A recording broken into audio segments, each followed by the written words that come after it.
Hello मेरे प्यारे aspirants, स्वागत करती हूँ आप सबका मुराली लाल जीएस रिसर्च सेंटर पे।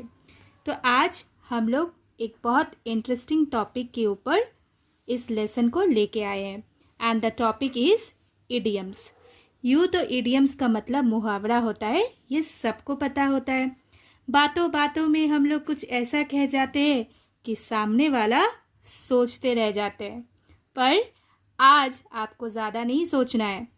इडियम्स क्या है समझेंगे, इडियम्स को किस तरीके से हम लोग यूज़ करते हैं इसे भी समझ लेंगे। कॉमन इंग्लिश एक्सप्रेशन और इडियमेटिक इंग्लिश एक्सप्रेशन में डिफरेंस क्या है इसको भी देख लेंगे, और साथ ही साथ बिल्कुल इसी तरीके से हम लोग सीख लेंगे एग्जाम्पल्स के साथ और मीनिंग के साथ इडियम्स का प्रॉपर यूजेज। अगर आप किसी भी कॉम्पिटिटिव एग्ज़ाम्स की तैयारी कर रहे हैं तो आपको बहुत अच्छे से पता होगा कि इडियम एक बहुत इम्पॉर्टेंट एंड फेवरेट टॉपिक है, क्योंकि हर साल इडियम से क्वेश्चंस पूछे जाते हैं। प्रॉब्लम कहाँ पे आती है? इडियम्स को याद रखना बहुत प्रॉब्लमेटिक होता है। तो मैम यही कोशिश करेगी, मुराली लाल जीएस रिसर्च सेंटर आप सबके लिए यही कोशिश करेगी कि आप कैसे इडियम्स को तैयार करें फॉर योर एग्जामिनेशन और इस इडियम से पूछे गए क्वेश्चंस का कैसे हल करें। तो चलिए let us begin our practice. What is idiom? देखिए, literary beauty of a language. क्यों ये लिखा गया?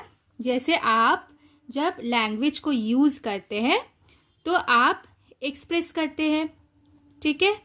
अब जब आप एक्सप्रेस करेंगे तो how beautifully you are making an expression, ठीक है। तो इडियम्स हमें मदद करती है, किस लिए? कि हम लोग अपने एक्सप्रेशन को ब्यूटीफुली, कंसाइज, क्लियर और एक्यूरेटली एक्सप्रेस कर पाए। तो this is the main idea behind using idioms.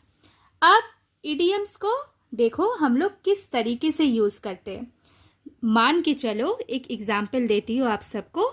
अगर कॉमन इंग्लिश में हम लोग ऐसा बोले कि सडनली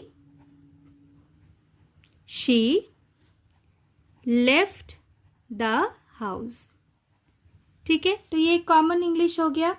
कॉमनली हम लोगों ने इस भाव को मतलब एक्सप्रेस कर दिया, राइट। लेकिन इसी को अगर इडियोमेटिक एक्सप्रेशन में हम लोग कहें तो कैसे कहेंगे? All at once she left the house, ठीक है। All at once, at a very sudden note she left the house, ठीक है। तो देखो अब दोनों में फर्क क्या है। देखो ये बहुत इंटेंस साउंड कर रही है ना, ये बहुत इंटेंस और डीप साउंड कर रही है, और ये तो बहुत नॉर्मल साउंड कर रही है, ठीक है। सो this is the difference between common English expression and idiomatic English expression. समझ में आ रही है आपको? अगर समझ में आ रही है ना तो लाइक ज़रूर करें एंड कमेंट करके मुझे बताइए कि आपको कितना समझ में आ रहा है। चलिए, so idiom is a group of words. हमेशा आप देखिएगा जैसे यहाँ पे लिखा गया एग्जाम्पल पे, all at once. So what is it? What is it? It is group of words, okay, having a special meaning, okay. एक special meaning different from the meaning of the words because it carries a special meaning apart from the usual or apparent meaning of its own, ठीक है। जो apparent meaning दिखा रही है, usual meaning दिखा रही है, इससे कुछ हटके, कुछ डिफरेंट। आई होप आपको इडियम्स के मतलब समझ में आ गए हैं। तो चलिए आज इस लेसन के साथ शुरुआत करते हैं our journey of learning idioms. अब पहला इडियम्स क्या है? देखिए, all in all, okay, all in all. अब ऑल इन ऑल का मतलब है भाई सर्वश्रेष्ठ, मतलब सुप्रीम, ठीक है। मतलब अगर बहुत इजी वे में कहूँ, सबसे ऊपर, ठीक है ना, ऑल पावरफुल, ऑल पावरफुल, ठीक है। एग्जाम्पल के साथ रटना नहीं है, ठीक है। एग्जाम्पल ऐसा ही इजी वे में मैंने बनाया है आप सबके लिए ताकि आप याद रख सको। सोचो, मिस्टर एक्स है आपके नेबर। अब उनका एक टीम है, कोई भी टीम मान लो, फुटबॉल टीम मान लो, क्रिकेट टीम मान लो फॉर एग्जाम्पल। तो इस टीम के सर्वश्रेष्ठ सुप्रीम पर्सन कौन है? All in all mister x, ठीक है। तो ऑल इन ऑल का मतलब है सर्वश्रेष्ठ, सुप्रीम, सबसे ऊपर। Okay, clear? क्लियर हो रहा है ना? क्लियर हो रहा है तो कमेंट करके मैम को ज़रूर बताओ। अच्छा, अगर आप इस चैनल पे नए हैं और आपने अभी तक सिनोनिम्स एंड एंटोनिम्स के लेसन्स को नहीं देखे हैं तो आप ज़रूर देखिए प्रैक्टिस सेट नंबर 1 to 9, ठीक है। यहाँ पे डिस्क्रिप्शन में भी आपको मिल जाएगा, उसे ज़रूर चेक करें। Our GK and GS series को भी ज़रूर चेक करें। ओके, सर कराते हैं जीके जीएस, तो उसको भी ज़रूर चेक करें एंड अपने प्रिपरेशन को वैल्यू ऐड करते रहिए। चलिए, our next idiom is at any rate, ठीक है। एट एनी रेट का क्या मतलब है? इन एनी पॉसिबल केस, मतलब कुछ भी हो जाए। Eight any rate, eight any rate she is not so interested in this matter, ठीक है। मतलब कुछ भी हद तक चले जाओ, फिर भी she, this lady is not so interested in this matter, ठीक है। Next, our next word is because of. अब बिकॉज ऑफ, बिकॉज जहाँ पे है रीजन वहाँ पे ना हो, ऐसा हो नहीं सकता। तो आप ऐसे ही याद रखो, बिकॉज ऑफ मतलब बाय रीजन ऑफ, कोई कारणवश, ठीक है। So he could not attend the meeting because of his illness, ठीक है। आप ये जो वर्ड है लिंकर बिकॉज, इसके साथ प्रेपोजिशन ऑफ, ठीक है, ऐसे करके बिकॉज ऑफ को याद रखो।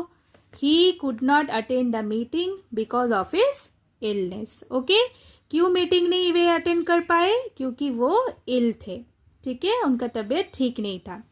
Next is bear in mind.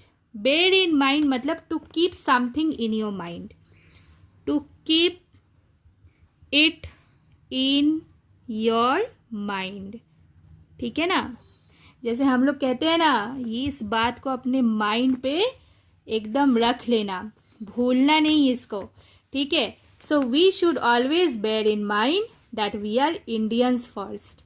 Okay, we are Indians first, so we should always remember it, right. चलिए, तो ये एक एग्जाम्पल है ताकि आप बेयर इन माइंड को याद रख सको। चलो, our next word is carry the can. ये बहुत इंटरेस्टिंग है। हम लोग गलती करते हैं, ठीक है, यही उम्र है, कर ले गलती से मिस्टेक। हाँ, मिस्टेक करके हम लोग क्या करते हैं? Many of us have the tendency कि हम उस मिस्टेक का बोझा किसी और को चढ़ा देते हैं, राइट। ऐसा नहीं करना है, यही चीज आपको यहाँ पे समझाया जा रहा है। If you have done the mistake then carry the can by your self, accept the mistake of your own. Okay, खुद उस मिस्टेक को एक्सेप्ट करो। Okay, so A made the error but B was left to carry the can. देखो, गलती किसने किया? ए ने किया। अब बी के ऊपर ये पूरा भार चढ़ा दिया गया। Carry the can, carry the can का मतलब समझ में आया ना। If you have done the mistake then accept it. Okay, अगर आपने गलती की है तो उस गलती का बोझा भी आप ही कैरी करेंगे। समझ में आया आपको? तो this is how, see how interestingly, कितने इंटरेस्टिंग वे में हम लोग इडियम्स को समझ रहे हैं। अभी तो यहाँ पे बहुत बेसिक, जो मतलब बेसिक लेवल वाले जो इडियम्स है, ताकि आप इसको समझे। अब इसको धीरे धीरे मैं आपको मीडियम, फिर मीडियम से एडवांस लेवल तक की भी कराऊंगी। जो भी हमारे PYQs से आए हुए हैं इसे भी हम लोग प्रैक्टिस करेंगे, ठीक है, डोंट वरी। चलो, next is dead and buried, ठीक है। डेड एंड बरीड का क्या मतलब है? Already settled and no consideration required. देखो, एक मैटर मान के चलो, एक मैटर है, ठीक है, अब इसका सेटलमेंट हो गया, अब इसको लेके कोई फर्दर बातचीत नहीं होगी, नो फर्दर कंसिडरेशन, तो इसे हम लोग डेड एंड बरीड कहते हैं, ठीक है। देखो एग्जाम्पल देखो, the matter is dead and buried after the final decision has been made. तो फाइनल डिसीजन जो कि पहुंच गए हम लोग फाइनल डिसीजन तक, तब उस मैटर को हम लोगों को अब दबा देना ही बेहतर है, उसको निकालना इट्स नॉट इम्पॉर्टेंट और necessary. Okay, when the matter is dead and buried we should not make any more consideration on that. Okay, chalo, our next idiom is early bird catches the worm. This is also very interesting. Okay, देखो early bird catches the worm, इसका क्या मतलब है? When you want to get success in your life, start early getting an advantage. ठीक है, आपको सामने एक एडवांटेज दिख रही है, ठीक है, तो बी नंबर 1, सबसे पहले खड़े हो जाइए उस एडवांटेज को लेने के लिए। ठीक है, तो be an early bird that catches the worm to get success in life. Okay, तो बर्ड्स बहुत सारे हैं, be that number 1 bird, okay, to get the worm your food. Next, easier said than done. भाई ये तो हम लोग बहुत यूज करते हैं, this is very important, we make use of it, we make use of it. कैसे? देखो हम लोग बोलते हैं ना भाई, कहना बहुत आसान है, करना उतना ही मुश्किल। So this is easier said than done. Okay, अगर आप इस चैनल पे नए हैं तो चैनल को ज़रूर सब्सक्राइब करिए। ठीक है, अगर आप रेगुलर विजिटर्स हैं इस चैनल के तो ज़रूर सब्सक्राइब करिए, बेल आइकन को हिट करिए ताकि हमारे दिए गए सारे नोटिफिकेशंस वीडियोस के आपके पास ऑन टाइम पहुँचे, और हमें भी अच्छा लगेगा कि आप हमारे वर्क को और मोटिवेट कर रहे हैं। तो ईजी टू से, डिफ़िकल्ट टू डू, भाई सब बोल देते हैं एक तो गवर्नमेंट एग्जाम है, इसको पाना कितना ही डिफ़िकल्ट है। अब भाई जिसने प्रयास नहीं किया उसको कहाँ से समझ में आएगा, है ना। ईजी टू से, डिफ़िकल्ट टू डू, आप कितनों को ऐसा लगता है, कमेंट करके मुझे बताइए। It is easier said than done. ठीक है, finding and getting a good job is easier said than done, and I wish you all the best. Okay, so with this positive note we are ending our lesson here. जाके सारे videos जो दिए हुए हैं GK GS के ऊपर, synonyms and antonyms foundation हमारे start हो चुके हैं एसएससी के, उसको भी ज़रूर देखिए, and don't forget to comment us कि आपको कैसा लग रहा है। ठीक है, वीडियोस को ज़रूर शेयर करें ताकि बहुत लोग इस चीज़ को देख पाए और समझ पाए।